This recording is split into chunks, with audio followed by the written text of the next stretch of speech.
नमस्कार फ्रेंड्स, स्वागत है आपका हमारे यूट्यूब चैनल जीकेएस क्लासेस में। फ्रेंड्स, आज की क्लास में हम बात करने वाले हैं संविधान के बारे में। यहाँ पर संविधान से रिलेटेड सारे पॉइंट लिए जाएंगे फ्रेंड्स, और लगभग 6 या 7 वीडियो में आपका पूरा संविधान करा दिया जाएगा। ठीक है, तो आज पार्ट 1 स्टार्ट करते हैं, हम क्लास 1 स्टार्ट करते हैं हम, जो आपके यूपीपी और एसएससी जीडी के लिए फ्रेंड्स बहुत ही योगदान देने वाला है। जैसे कि आपको पता होगा कि इनका नोटिफिकेशन आ चुका है एसएससी जीडी का, पुलिस का भी आने वाला है, यूपी पुलिस का। तो आप मेहनत करिए और फ्रेंड्स हमारी इस वीडियो में अंत तक बने रहिएगा। यदि सारी सीरीज आपको पानी है तो हमारे चैनल को सब्सक्राइब कीजिए। ठीक है, तो चलिए देर न लगाते हुए वीडियो स्टार्ट करते हैं। देखिए यहाँ पर लिखा हुआ है आपके सामने संविधान। क्या लिखा है फ्रेंड्स? संविधान। अब देखिए संविधान की अगर बात करें तो सर्वप्रथम भारत में संविधान सभा का गठन का सिद्धांत स्वराज विधेयक या स्वराज बिल द्वारा 1895 ईस्वी में दिया गया। कब? तो 1895 ईस्वी में दिया गया। और क्वेश्चन पूछता है किसके द्वारा दिया गया। तो आपको यहाँ ये बात याद रखनी है फ्रेंड्स। क्या याद रखनी है? कि ये जो बिल था ये बाल गंगाधर तिलक के द्वारा दिया गया था। आगे देखिए 1922 में महात्मा गांधी ने कहा कि भारत में एक संविधान बनाया जाए जिसे भारतीय ही मिलकर बनाएं। ठीक है, तो ये पॉइंट आपको याद रखना है। आगे देखिए 1924 में मोतीलाल नेहरू ने भी यही कहा कि भाई ऐसा एक संविधान बनाना चाहिए। 1942 में क्रिप्स मिशन ने भारत में संविधान सभा की बात को स्वीकार किया। ठीक है फ्रेंड्स, और 1946 में कैबिनेट मिशन के माध्यम से भारत में संविधान सभा का गठन हुआ। तो ये तो थी संविधान बनाने की एक छोटी सी कहानी। अब संविधान के अंतर्गत क्या चीजें हैं वो हम उन पे चर्चा करने वाले हैं। ठीक है, देखिए होता क्या है कि संविधान सभा के लिए चुनाव प्रत्येक 10 लाख व्यक्तियों में एक सीट का निर्णय लिया गया। अप्रत्यक्ष रूप से प्रांतीय विधानसभा के सदस्यों के द्वारा, अर्थात आम लोग इसे नहीं चुन सकते थे। समझ रहे हैं फ्रेंड्स? आगे होता क्या है, मिशन योजना के अनुसार जुलाई 1946 ईस्वी में संविधान सभा का चुनाव हुआ। जो प्रकार था वो एक सदनीय प्रकार था। कैसा था? एक सदनीय प्रकार था। ये बात आपको याद रखनी है। ठीक है, उसके बाद क्या होता है, स्थापना की बात करें तो 6 दिसंबर कह सकते हो आप। ठीक है, 6 दिसंबर 1946 याद रखेंगे फ्रेंड्स, मुहर लगाई गई थी। और भंग कब किया गया? तो 24 जनवरी 1950 को।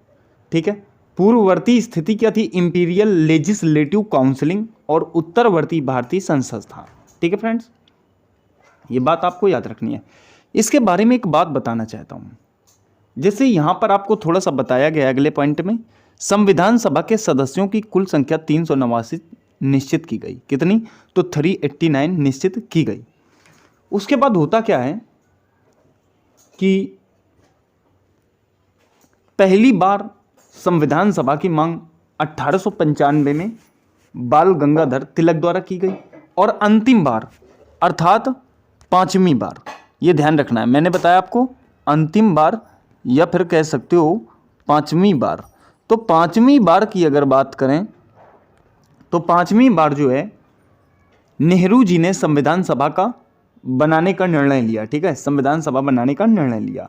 संविधान सभा के सदस्य वयस्क मताधिकार के आधार पर अप्रत्यक्ष रूप से निर्वाचित हुए थे, जिनका चुनाव जुलाई 1946 में संपन्न हुआ। ये बात मैंने आपको यहाँ पर बताई। ठीक है, आगे देखिएगा, जो मैंने बताया कि बंटवारे के बाद कुल सदस्यों में से 379 सदस्यों में भारत में केवल कितने रह गए? मात्र 299 रह गए। कितने रह गए? 299 रह गए। और जिनमें अगर बात करूं 296 चुने गए। कितने चुने गए फ्रेंड्स? 296 चुने गए। ठीक है, और वहीं 70 जो थे, ये जो 70 थे ये मनोनीत होते थे। ठीक है, कुल महिला सदस्यों की संख्या कितनी थी? तो 15 थी। ठीक है, अनुसूचित की बात करें, अनुसूचित की बात करें तो अनुसूचित जो थी वो संख्या 26 थी। किनकी? जाति की। अनुसूचित जाति की कितनी थी? 26 थी। ठीक है। अनुसूचित जनजाति की बात करें, अगर अनुसूचित जनजाति की बात करें तो कितनी थी? 33 थी। ये बात भी आप ध्यान रखना फ्रेंड्स, जो मैंने नोट डाउन नहीं की वो वर्बल जानकारी आपको यहां पर दी है। ठीक है, चलिए आगे बात करेंगे। देखिए यहां पर एक बात ध्यान देनी है, कुल संख्या कितनी थी? तो 389 थी। कितनी थी? 389 थी। 292 ब्रिटिश भारत प्रांत, मतलब 292 ब्रिटिश के लिए और 11 प्रांत के लिए। उसके बाद क्या होता है, 4 चीफ कमिश्नरी को दिल्ली, अजमेर, मारवाड़, कुर्ग जिसे कर्नाटक बोलते हैं और बलूचिस्तान। ठीक है ना, तो ये आपको याद रखना है। क्या होता है, 93 प्रतिनिधि देसी रियासतों को। ठीक है, 93 प्रतिनिधि देसी रियासतों को। अगर बात करें सांप्रदायिक आधार पर सीटें, तो सांप्रदायिक आधार पर सीटों की अगर गणना करें तो सामान्य को 213 सीटें मिली, मुस्लिम को 79 सीटें मिली, सिख को 4 दी गई, वो भी केवल और केवल पंजाब प्रांत के लिए। ठीक है, इसमें 15 महिलाएं थी, पीछे बताया था, जिसमें एक मुस्लिम बेगम अजायज रसूल संयुक्त प्रांत उस समय था फ्रेंड्स, जो बाद में उत्तर प्रदेश बन गया। ठीक है, तो अगर क्वेश्चन पूछता है कि जब संविधान बना उस समय जो चुनाव हुए थे उन 15 महिलाओं में एक मुस्लिम महिला कौन थी, तो मुस्लिम बेगम अजायज रसूल थी जो उत्तर प्रदेश से थी। दूसरी की बात करें तो सरोजनी नायडू फ्रेंड्स, ये बिहार की थी जिनको प्रथम राज्यपाल का दर्जा मिल चुका है। ठीक है, देखिए आगे बात करते हैं। कांग्रेस ने 210 सीटों पर अपने प्रत्याशी चुनाव में उतार दिए, जिसमें 199 सीटें उनको प्राप्त हुईं और 9 सीटों का समर्थन मिला, जिससे उनकी सीटें 208 हो गईं और पूर्ण बहुमत के साथ उन्होंने अपनी सरकार भारत में बना ली। मुस्लिम लीग को 73 सीटें मिली, निर्दलीय जो थे उनको 8 सीटें मिली। देखिए पारसी समुदाय की बात करें तो इनका प्रतिनिधित्व जो कर रहे थे HP मोदी थे। ठीक है, एंग्लो इंडियन का जो प्रतिनिधित्व कर रहे थे वो फ्रैंक एंथनी थे। क्वेश्चन कई बार रिपीट हुआ है, इसलिए एग्जाम की दृष्टि से बहुत इंपॉर्टेंट है, याद रखिएगा फ्रेंड्स। देखिए आगे बात करते हैं भारतीय संविधान का निर्माण। अब निर्माण की बात समझ लें फ्रेंड्स, तो एक बात समझिएगा, देखिए यहां पर दिखाया गया है आपको, भारत का संविधान समस्त देशों से बड़ा एवं लिखित संविधान है। ठीक है, संविधान सभा की प्रथम बैठक 9 दिसंबर 1946 को हुई, जिसका अस्थायी अध्यक्ष सच्चिदानंद सिन्हा को एवं स्थायी अध्यक्ष डॉक्टर राजेंद्र प्रसाद को 11 दिसंबर 1946 को बनाया गया। क्वेश्चन पूछता है कि संविधान सभा की प्रथम बैठक कब हुई, तो याद कि इसकी जो प्रथम बैठक हुई थी 9 दिसंबर 1946 को हुई थी, यहां पर मैंने आपको बताया है।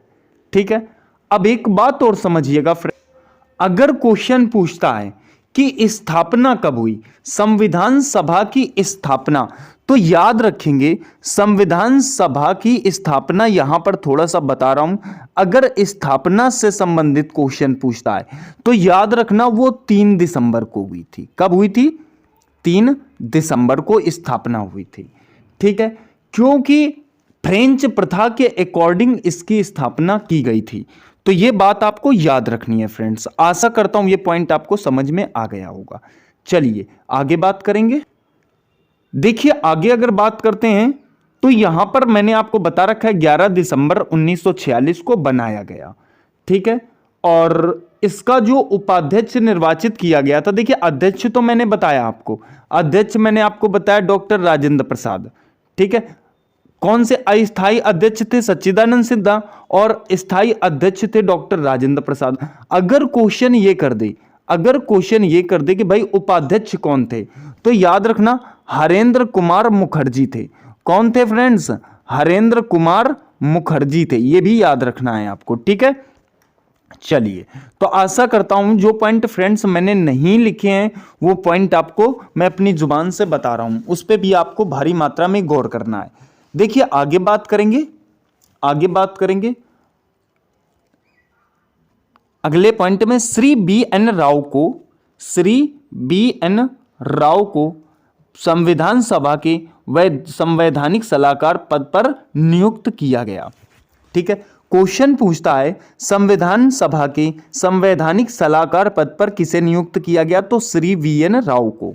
अगली बात करेंगे, इस बैठक में 207 सदस्यों ने भाग लिया, बाकी नहीं आए। इसमें मुस्लिम लीग जो है बिल्कुल नहीं आया था, वो नाराज हो गया था। ठीक है, नाराज हो गया था, ये बात आपको याद रखनी है। देखिए पुनः यह 22 जनवरी 1947 को पास हुआ। ठीक है, पुनः कब पास हुआ, 22 जनवरी 1947 को पास हुआ। ये जो पास हुआ ये पंडित जवाहरलाल नेहरू के द्वारा रखा गया था। ठीक है, याद रखनी है ये बात आपको। एक बात समझिए फ्रेंड्स, जिसे हम कह सकते हैं उद्देश्य प्रस्ताव। क्या कह सकते हैं, उद्देश्य प्रस्ताव, उद्देश्य प्रस्ताव या फिर कह सकते हो उद्देश्य संकल्प।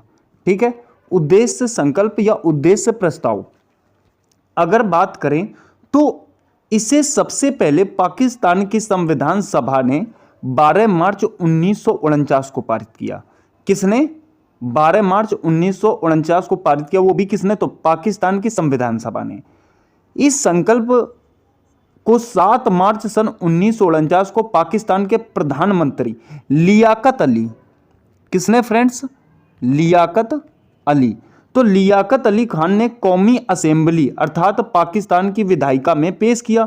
इसे पाकिस्तान रियासत व हुकूमत के नीति निर्देशक के रूप में पारित किया गया था तथा इसके अनुसार भविष्य में पाकिस्तान संविधान संरचना यूरोपीय शैली का कतई नहीं होगा। यह ध्यान रखना। होता क्या है फ्रेंड्स, पंडित जवाहरलाल नेहरू ने भारत की संविधान सभा में 13 दिसंबर 1946, कब, 13 दिसंबर 1946, किसके द्वारा, तो याद रखना, एक मिनट रुक जाइए, हाँ 13 दिसंबर 1946 को किसके द्वारा, तो आपको मैंने बता रखा है नेहरू जी के द्वारा, जवाहरलाल नेहरू जी के द्वारा 13 दिसंबर 1946 में। इसको उद्देश्य प्रस्ताव ना बोल के उद्देश्य संकल्प भी बोला जा सकता है। ठीक है, तो याद रखना आप, रखा गया था जिसे सर्वसम्मति के साथ 22 जनवरी 1947 ईस्वी में स्वीकार कर लिया गया। इसमें दिए गए संकल्प पाकिस्तान को कुरान और सुन्नत में दिए गए लोकतांत्रिक के आदर्शों पर विकसित व खड़ा करने का संकल्प लिया जाता है। ठीक है, तो ये बात भी आपको याद रखनी है। सही है फ्रेंड्स, चलिए आगे बात करते हैं। देखिए एक बात समझ लीजिएगा, भारत स्वतंत्रता अधिनियम 1947, इसका कुछ पॉइंट मैं आपको यहां पर बताता हूं।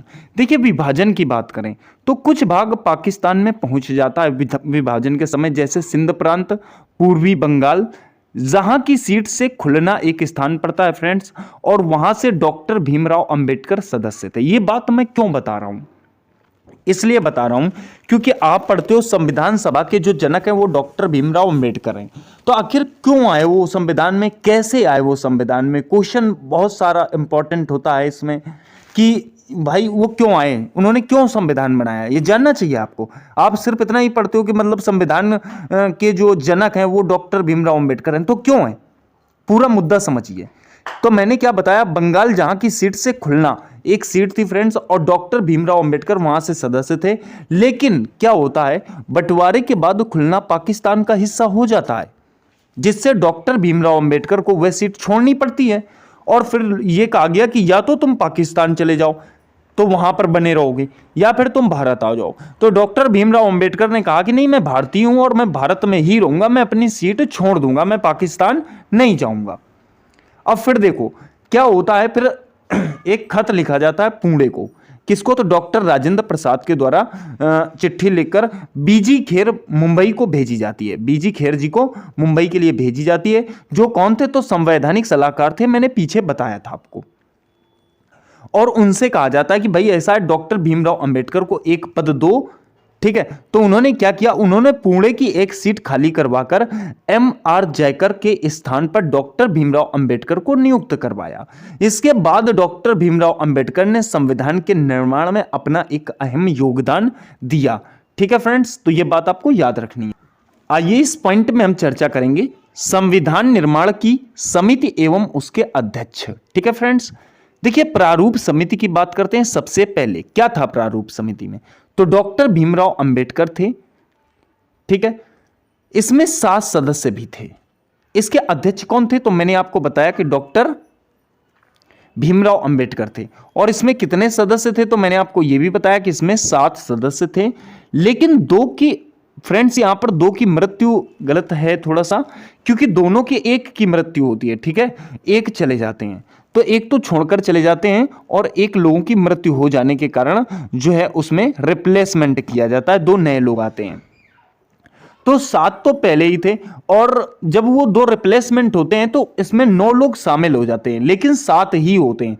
आप समझ गए होंगे, 7 थे, 5 तो रेगुलर रहे, लेकिन 2 के एक्सचेंज होने के कारण 9 हो जाते हैं। ठीक है, अब देखिए बात करेंगे 29 अगस्त 1947 को प्रारूप समिति का निर्माण हुआ। ठीक है, देखिए संविधान के प्रारूप पर विचार विमर्श करने के लिए संविधान सभा द्वारा 29 अगस्त 1947 को एक संकल्प पारित करके प्रारूप समिति का गठन किया गया तथा इसके अध्यक्ष के रूप में डॉक्टर भीमराव अंबेडकर को चुना गया। ठीक है फ्रेंड्स, तो आशा करता हूं यह वाली बात आपकी समझ में आ गई होगी। क्या होता है फ्रेंड्स कि जब डॉक्टर भीमराव अंबेडकर, मैंने आपको पीछे बताया संविधान सभा द्वारा 29 अगस्त 1947 को एक संकल्प पारित किया जाता है और प्रारूप समिति का गठन किया जाता है। इस समय डॉक्टर भीमराव अंबेडकर ने फ्रेंड्स बहुत ज्यादा मेहनत की थी, समझ रहे हो। चलिए आगे बात करते हैं। तो आइए अब उन 9 लोगों को हम डिटेल से देखते हैं। ठीक है, कितने डिटेल से देखिए। सबसे पहले डॉक्टर बी.आर. अंबेडकर, जिनको भीमराव अंबेडकर बोला गया। ठीक है, फिर देखिए अध्यक्ष थे, ठीक है फ्रेंड्स, गोपाल स्वामी अयंगर थे, अल्लादी कृष्ण स्वामी अय्यर थे, डॉक्टर के.एम. मुंशी थे, सैयद मोहम्मद सादुल्ला थे, एन. माधव राव थे फ्रेंड्स। इन्होंने बी.एल. मित्र की जगह ली थी। ठीक है, टी.टी. कृष्णामाचारी थे, ये डी.पी. खेतान की मृत्यु के बाद आए थे। ठीक है फ्रेंड्स, उसके बाद संविधान सभा की प्रमुख समितियां एवं उनके अध्यक्षों की सूची। तो फ्रेंड्स आशा करता हूं यहां तक का जो पॉइंट था वो आपका समझ में आ गया होगा। फ्रेंड्स यदि आपको वीडियो अच्छा लगा है तो हमारे चैनल को सब्सक्राइब कीजिए, जिससे जो पार्ट 2 लेके आऊंगा मैं वो आपको उसका नोटिफिकेशन प्राप्त हो जाए। तो फ्रेंड्स चलिए पार्ट 2 बहुत जल्दी लाया जाएगा इसका। अगर आपको अच्छा लगा है तो प्लीज़ फ्रेंड्स आप इतना कीजिए कि यदि मैं आपके लिए इतनी मेहनत करता हूं तो आपको बस इतना करना है कि अपने कुछ दोस्तों को इसे शेयर कीजिए। ठीक है फ्रेंड्स, और हमारे चैनल को सब्सक्राइब कीजिए। मिलेंगे अगली वीडियो में।